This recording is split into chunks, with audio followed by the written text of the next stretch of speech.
Good morning Odisha महांत news रे आपनकु स्वागत। आज 2 अगस्त शुक्रवार मु आपनक पई नै आसीची देश विदेशर 30 टी बड़ खबर। आपनकु अनुरोध वीडियो को संपूर्ण देखिबे और याकु लाइक करिया पई भूलिबे नाही और आम वीडियो को आपण माने कौ जिल्लारू देखुचंती कमेंट माध्यम रे जणांतु। खबर नंबर 1 प्रधानमंत्री फसल बीमा योजना रे आवेदन अवधि बढ़िला। प्रधानमंत्री फसल बीमा योजना रे आवेदन अवधि वृद्धि करा जायछि। केवल ओडिशार चाषी मानंक पई आसंता अगस्त 10 तारिख पर्यंत आवेदन समय सीमा बढ़ाइछंती केंद्र सरकार। चलित खरीफ ऋतु चाष पई कटअफ मध्य वृद्धि करा जायछि। सर्वाधिक पंजीकरण पई केंद्र सरकार राज्य सरकारंकु निर्देश दैछंती। ए संपर्क रे केंद्र कृषि मंत्रालय पक्षरु राज्य समवाय आयुक्तंक निकटकू चिठी करा जायछि। सूचनायोग्य पूर्वर प्रधानमंत्री फसल बीमा योजना रे आवेदन अवधि जुलाई 31 तारिख पर्यंत धार्य होइतिला। खबर नंबर 2 राहुलंक जाति को नहीं बड़ खुलासा। कांग्रेस नेतांकर गोत्रर खुलासा कले एही बड़ पंडित।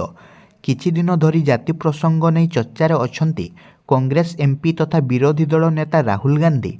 निकटरे गृहरे भाजपा एमपी अनुराग ठाकुर राहुल गांधी को जाति कौन बोली प्रश्न उठाइतिले।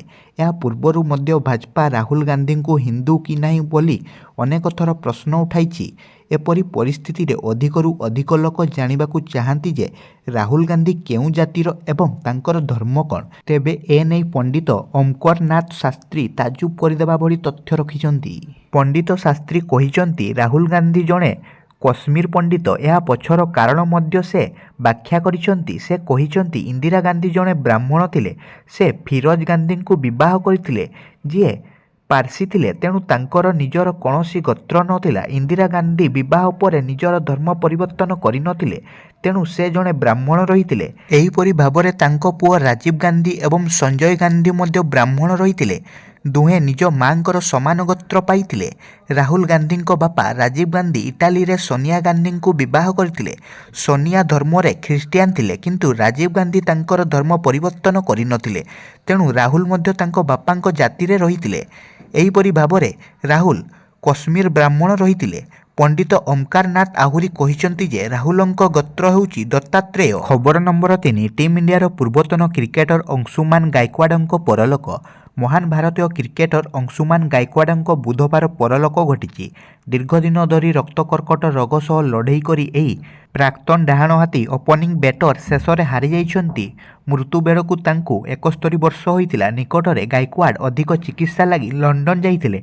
सेठारे 1 मास धरी चिकित्सा हेबा परे घरेई सहर बरोदा को प्रत्यावर्तन करथिले। भारतीय क्रिकेटर सर्वोच्च संस्था बीसीसीआई मध्य गायकवाडंक चिकित्सा लगी सहायतार हाथ बढ़ाई तुरंत 1 कोटी टंका चलित मास प्रारंभ प्रदान करथिला। खबर नंबर 4 अमित शाह मुहतोड़ जवाब देले मुख्यमंत्री। स्वराष्ट्र मंत्री अमित शाह दाबी उपरे केरल मुख्यमंत्री पिनाराई विजयन मुह खोलिचंती। से कहिचंती वायनाड भूस्खलन घटना पूर्व कौनसी रेड अलर्ट जारी करा जाई नथिला। घटनार किछि घंटा परे एक सतर्क सूचना जारी करा जाइतिला।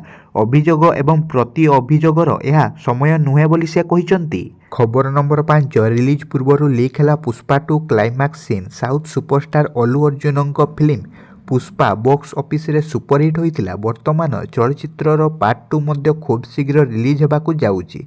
हेले रिलीज पूर्व Filmer climax video social media रे लीक हो जाइछि। सुकुमारंक निर्देशित पुष्पा 2 पूर्व चलित वर्ष अगस्त रिलीज हेबार थिला, किंतु वर्तमान एहार रिलीज तारीख डिसेम्बर 6 को वृद्धि करा जाइछि।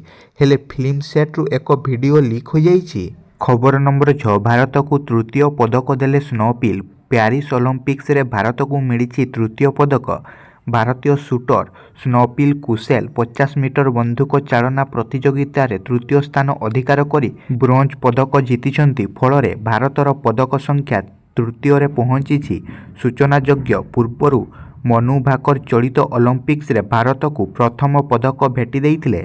खबर नंबर 7 पण्य कारोबार रे रेकर्ड कला पारादीप बंदर। देशर समस्त मेजर पोर्ट को पछरे पकाइला पारादीप बंदर।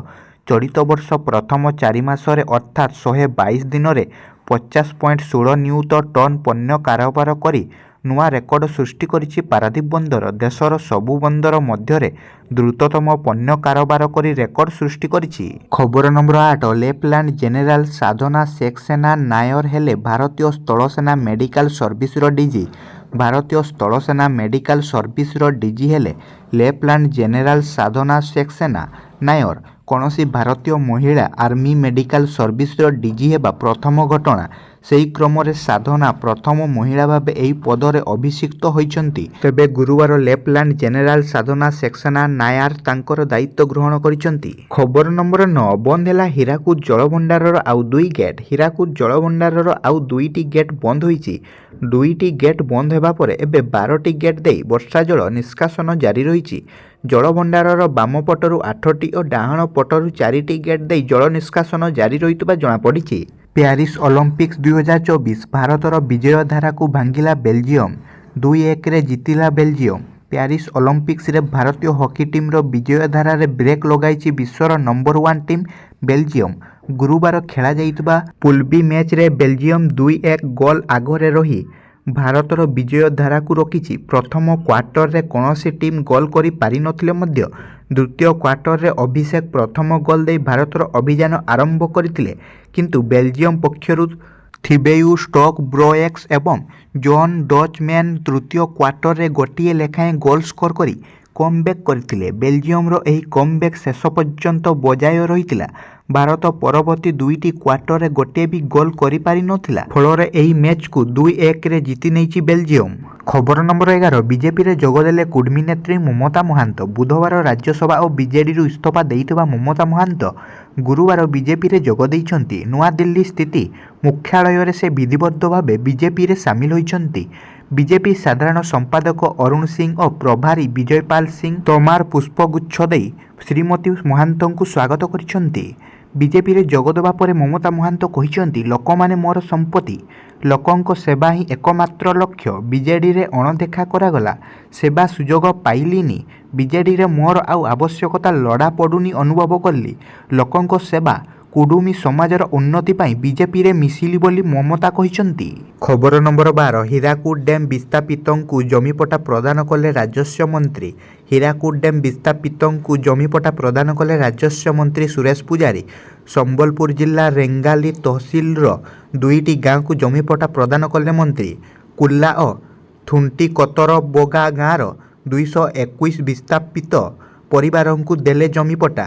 ପ୍ରତ୍ୟେକଙ୍କୁ 10 ଡେସିମିଲ୍ ଲେଖାଏଁ ଜମିର ପଟ୍ଟା ଦେଲେ ମନ୍ତ୍ରୀ ସୁରେଶ ପୂଜାରୀ। ବର୍ଷକ ଭିତରେ ଜିଲ୍ଲାର ସବୁ ବିସ୍ଥାପିତଙ୍କୁ ଜମିପଟ୍ଟା ଦିଆଯିବ ନେଇ ମନ୍ତ୍ରୀ ପ୍ରତିକ୍ରିୟା ଦେଇଛନ୍ତି। ତେବେ ସେମାନଙ୍କ ଦୀର୍ଘ ଦିନର ଅପେକ୍ଷାର ଅନ୍ତ ଘଟିଛି। ଖବର ନମ୍ବର 13 ମୁଖ୍ୟମନ୍ତ୍ରୀଙ୍କୁ ଭେଟିଲେ WHOର ପୂର୍ବତନ ମୁଖ୍ୟ ବୈଜ୍ଞାନିକ ସୌମ୍ୟା ସ୍ୱାମୀନାଥନ। ବିଶ୍ୱ ସ୍ୱାସ୍ଥ୍ୟ ସଂଗଠନର ପୂର୍ବତନ ମୁଖ୍ୟ ବୈଜ୍ଞାନିକ ଡକ୍ଟର ସୌମ୍ୟା ସ୍ୱାମୀନାଥନ ମଙ୍ଗଳବାର ଭୁବନେଶ୍ୱର ଲୋକସଭା ଭବନରେ ମୁଖ୍ୟମନ୍ତ୍ରୀ ମୋହନ ଚରଣ ମାଝୀଙ୍କ ସହ ସାକ୍ଷାତ କରିଛନ୍ତି। ଡାକ୍ତର ସୌମ୍ୟା ସ୍ୱାମୀନାଥନ 2017 ମସିହାର ପ୍ରଥମ ଭାରତୀୟ ଭାବେ ବିଶ୍ୱ ସ୍ୱାସ୍ଥ୍ୟ ସଂଗଠନର ଦ୍ୱିତୀୟ ସର୍ବୋଚ୍ଚ ପାହ୍ୟା ଡିପୁଟି ଡାଇରେକ୍ଟର ଜେନେରାଲ ଭାବେ ନିଯୁକ୍ତ ହୋଇଥିଲେ।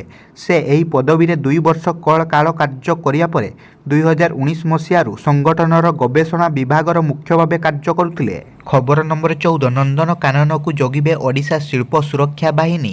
ଏଣିକି ନନ୍ଦନକାନନର ସୁରକ୍ଷା ଦାୟିତ୍ୱ ନେଇଛି OISF ବା ଓଡ଼ିଶା ଶିଳ୍ପ ସୁରକ୍ଷା ବାହିନୀ। ନନ୍ଦନକାନନ ପ୍ରାଣୀ ଉଦ୍ୟାନ ଏବଂ ରାଜ୍ୟ ବୋଟାନିକାଲ ଗାର୍ଡେନର ସୁରକ୍ଷାକୁ ମଜବୁତ କରିବା ପାଇଁ OISFର ଏକ ପ୍ଲାଟୁନ୍ ଯବାନ ନିୟୋଜିତ ହୋଇଛନ୍ତି। ଏମାନଙ୍କ ମଧ୍ୟରେ ଜଣେ ଇନ୍ସପେକ୍ଟର, 4 ଜଣ ସବ୍ ଇନ୍ସପେକ୍ଟର ଏବଂ 30 କନେଷ୍ଟବଳଙ୍କ ସହିତ ଏହା ଏକ 35 ଜଣିଆ ଟିମ୍।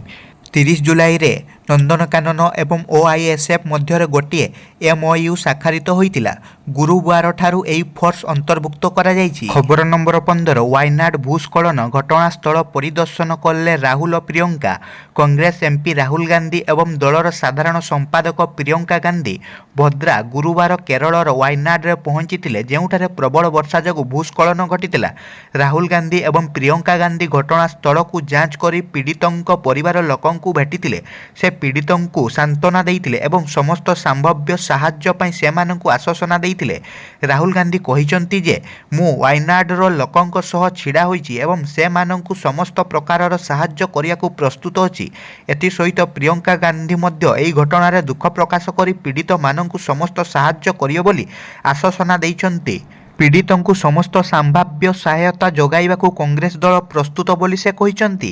ରାହୁଲ ଗାନ୍ଧୀ ଏବଂ ପ୍ରିୟଙ୍କା ଗାନ୍ଧୀଙ୍କ ଗସ୍ତ ୱାୟନାଡର ଲୋକଙ୍କ ମଧ୍ୟରେ ଆଶା ବଢ଼ାଇ ଦେଇଛି ଯେ ସେମାନେ ସାହାଯ୍ୟ ପାଇବେ। ଖବର ନମ୍ବର 16 ମଧୁମିତା ପରିଡ଼ା ଆତ୍ମହତ୍ୟା ମାମଲା, ପୋଲିସ ହାତରେ ଲାଗିଲା ସୁସାଇଡ୍ ନୋଟ୍। ପୋଲିସ ହାତରେ ଲାଗିଲା ସାମ୍ବାଦିକା ମଧୁମିତା ପରିଡ଼ାଙ୍କ ସୁସାଇଡ୍ ନୋଟ୍। ଭଡ଼ାଘରୁ ମଧୁମିତାଙ୍କ ହାତଲେଖା ସୁସାଇଡ୍ ନୋଟ୍ ଜବତ ହୋଇଛି। ଏକ ଡାଏରୀ ବି ଜବତ କରିଛି ପୁଲିସ। ମୃତ୍ୟୁ ମଧୁମିତାଙ୍କ ଘରୁ ସୁସାଇଡ୍ ନୋଟ୍ ଜବତ କରିଛି କମିଶନରେଟ୍ ପୋଲିସ। ଅଭିଯୁକ୍ତ ସ୍ୱାମୀ ଶ୍ରୀଧର ଜେନାଙ୍କୁ ରିମାଣ୍ଡରେ ଘରକୁ ନେଇ ତନାଘନା ଚଳାଇଛି ପୋଲିସ। ବିଭିନ୍ନ ପ୍ରସଙ୍ଗରେ ପଚରା ଉଚରା କରାଯାଉଛି। ମଧୁମିତାଙ୍କ ଆତ୍ମହତ୍ୟା ପଛରେ ଏହି ସୁସାଇଡ୍ ନୋଟ୍ ଏକ ବଳିଷ୍ଠ ପ୍ରମାଣ ହେବ ବୋଲି ଆଶା କରାଯାଉଛି। ଗତ 22 ତାରିଖ ସନ୍ଧ୍ୟାରେ ବାପୁଜୀ ନଗର ରେଳ ଧାରଣାରେ ଟ୍ରେନ୍ ଆଗକୁ ଡେଇଁ ଆତ୍ମହତ୍ୟା କରିଥିଲେ ମଧୁମିତା। ଆତ୍ମହତ୍ୟା ପୂର୍ବରୁ ସେ ଏକ ଲାଇଭ୍ ଭିଡ଼ିଓ କରି ନିଜ ମୃତ୍ୟୁ ପାଇଁ ସ୍ୱାମୀ ଶ୍ରୀଧରଙ୍କୁ ଦାୟୀ କରିଥିଲେ। ଖବର ନମ୍ବର 17 ସୁପ୍ରିମକୋର୍ଟଙ୍କ ଗୁରୁତ୍ୱପୂର୍ଣ୍ଣ ରାୟ, କୋଟା ଭିତରେ କୋଟାକୁ ମଞ୍ଜୁରୀ। ଏସ୍ସି ଏସ୍ଟି ସଂରକ୍ଷଣ ପ୍ରସଙ୍ଗ ଉପରେ ସୁପ୍ରିମକୋର୍ଟ ଏକ ଐତିହାସିକ ରାୟ ଦେଇଛନ୍ତି। ମାନ୍ୟବର ସୁପ୍ରିମକୋର୍ଟ କହିଛନ୍ତି ଯେ ବର୍ତ୍ତମାନ ଅନୁସୂଚିତ ଜାତି ଓ ଜନଜାତିଙ୍କ କୋଟା ଭିତରେ କୋଟା ରଖାଯାଇପାରିବ। ରାଜ୍ୟଗୁଡ଼ିକ ଏସ୍ଟି ଏସ୍ସିଙ୍କ ମଧ୍ୟରେ ଉପବର୍ଗ କରି ପାଠପଢ଼ା ଓ ଚାକିରିରେ ସ୍ଥାନ ସଂରକ୍ଷଣ କରିପାରିବେ। ଗୁରୁବାର ସୁପ୍ରିମକୋର୍ଟ ଏହି ଗୁରୁତ୍ୱପୂର୍ଣ୍ଣ ରାୟ ଦେଇଛନ୍ତି। ସୂଚନା ଅନୁଯାୟୀ 2004ରେ ଦେଇଥିବା ନିଜର ଏକ ରାୟକୁ ଖାରଜ କରି ସୁପ୍ରିମକୋର୍ଟ କହିଛନ୍ତି ସବୁ ଏସ୍ଟି ଏସ୍ସିଙ୍କ ମଧ୍ୟରେ ସମସ୍ତଙ୍କ ସ୍ଥିତି ସମାନ ନୁହେଁ। କିଏ ଅଧିକ ଅବହେଳିତ ତ କିଏ ଅପେକ୍ଷାକୃତ ଭଲରେ ଅଛି। ତେଣୁ ଅଧିକ ପଛୁଆ ଥିବା ବର୍ଗର ଲୋକଙ୍କୁ ସଂରକ୍ଷଣ ଦେବା ପାଇଁ ଏସ୍ସି ଏସ୍ଟି କୋଟା ମଧ୍ୟରେ କୋଟା କରାଯାଇପାରିବ। ପ୍ରଧାନ ବିଚାରପତି ଜଷ୍ଟିସ ଚନ୍ଦ୍ରଚୂଡ଼ଙ୍କ ଅଧ୍ୟକ୍ଷତାରେ ହୋଇଥିବା 7 ଜଣିଆ ସାମ୍ବିଧାନିକ ଖଣ୍ଡପୀଠ ଏହି ରାୟ ଶୁଣାଇଛନ୍ତି। ଖବର ନମ୍ବର 18 ଛତିଶଗଡ଼ରୁ ଭାସି ଆସି ଓଡ଼ିଶାରେ ଲାଗିଲେ ମହିଳା, ଉଦ୍ଧାର କଲେ ମତ୍ସ୍ୟଜୀବୀ। ହୀରାକୁଦ ଜଳଭଣ୍ଡାରରେ ଭାସି ଆସିଲେ ଜଣେ ମହିଳା। ମହାନଦୀ ହୀରାକୁଦ ଜଳଭଣ୍ଡାରରେ ଭାସୁଥିବା ଦେଖି ସ୍ଥାନୀୟ ଲୋକମାନେ ମହିଳାଙ୍କୁ ଉଦ୍ଧାର କରିଥିବା ଜଣାପଡ଼ିଛି। ମହିଳା ଜଣକୁ ଝାରସୁଗୁଡ଼ା ଜିଲ୍ଲା ଲଖନପୁର ବ୍ଲକ ପଲସଦା ଘାଟରୁ ଉଦ୍ଧାର କରାଯାଇଛି। ଉଦ୍ଧାର ପରେ ଉକ୍ତ ମହିଳାଙ୍କୁ ନିକଟସ୍ଥ ଥାନାକୁ ନେଇ ଯାଇଥିବା ଜଣାପଡ଼ିଛି। ସୂଚନା ଅନୁଯାୟୀ ଛତିଶଗଡ଼ର ପୁରଥଠାରୁ ସରୋଜିନୀ ମହାନଦୀରେ ପ୍ରାୟ 60 କିଲୋମିଟର ଭାସି ଆସିଥିଲେ। ଗୁରୁବାର ସକାଳୁ ସକାଳୁ ଝାରସୁଗୁଡ଼ା ଜିଲ୍ଲା ଲଖନପୁର ବ୍ଲକ ପଲସଦା ନିକଟରେ ମହାନଦୀ କୂଳରେ ସେ ଲାଗିଥିଲେ। ମହାନଦୀକୁ ମାଛ ଧରିବାକୁ ଯାଇଥିବା ମତ୍ସ୍ୟଜୀବୀମାନେ ତାଙ୍କୁ ଦେଖି ଉଦ୍ଧାର କରିଥିଲେ। ଉଦ୍ଧାର ସମୟରେ ସରୋଜିନୀଙ୍କ ଗୋଡ଼ରେ ଲୁହା କଡ଼ି ବନ୍ଧାଥିବା ଦେଖିବାକୁ ପାଇଥିଲେ। ସେ କେଉଁ ପରିସ୍ଥିତିରେ ମହାନଦୀରେ ଭାସି ଆସିଲେ ତାହା ଜଣାପଡ଼ିନାହିଁ। ତାଙ୍କର ମାନସିକ ଅବସ୍ଥା ଠିକ୍ ନଥିବା ଅନୁମାନ କରାଯାଉଛି। ଖବର ନମ୍ବର 19 ଅଗଷ୍ଟ 16 ପର୍ଯ୍ୟନ୍ତ ଦିଲ୍ଲୀ ଉପରେ ଉଡ଼ିପାରିବନି ଡ୍ରୋନ୍। ଅଗଷ୍ଟ 15 ତାରିଖ ସ୍ୱାଧୀନତା ଦିବସ ଅବସରରେ ଦେଶର ରାଜଧାନୀ ଦିଲ୍ଲୀରେ ଆତଙ୍କବାଦୀ ଆକ୍ରମଣ ହେବାର ଆଶଙ୍କା ରହିଛି। ଏନେଇ ଗୁଇନ୍ଦା ଏଜେନ୍ସିମାନେ ସତର୍କ କରାଯିବା ପରେ ଆକ୍ସନ୍ ମୋଡ୍କୁ ଆସିଯାଇଛି ଦିଲ୍ଲୀ ପୋଲିସ। ଏନେଇ ଦିଲ୍ଲୀ ପୋଲିସ କମିଶନର ସଞ୍ଜୟ ଆରୋରା ଏକ ନିର୍ଦ୍ଦେଶନାମା ଜାରି କରିଛନ୍ତି।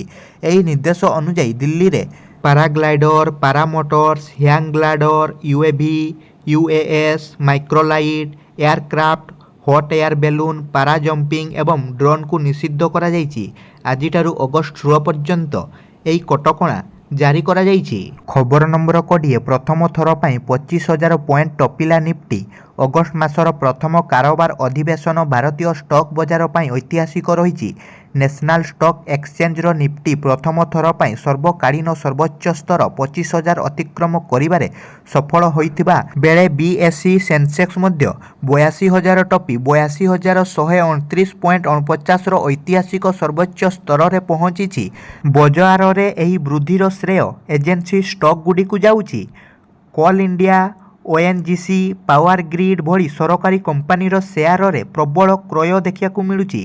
ଗୁରୁବାରର କାରବାର ଶେଷ ସୁଦ୍ଧା ନିଫ୍ଟି 640 ପଏଣ୍ଟ ବୃଦ୍ଧି ପାଇ 25,011 ପଏଣ୍ଟରେ ବନ୍ଦ ହୋଇଥିବା ବେଳେ ସେନ୍ସେକ୍ସ 126 ପଏଣ୍ଟ ବୃଦ୍ଧି ସହ 81,867 ପଏଣ୍ଟରେ ବନ୍ଦ ହୋଇଛି।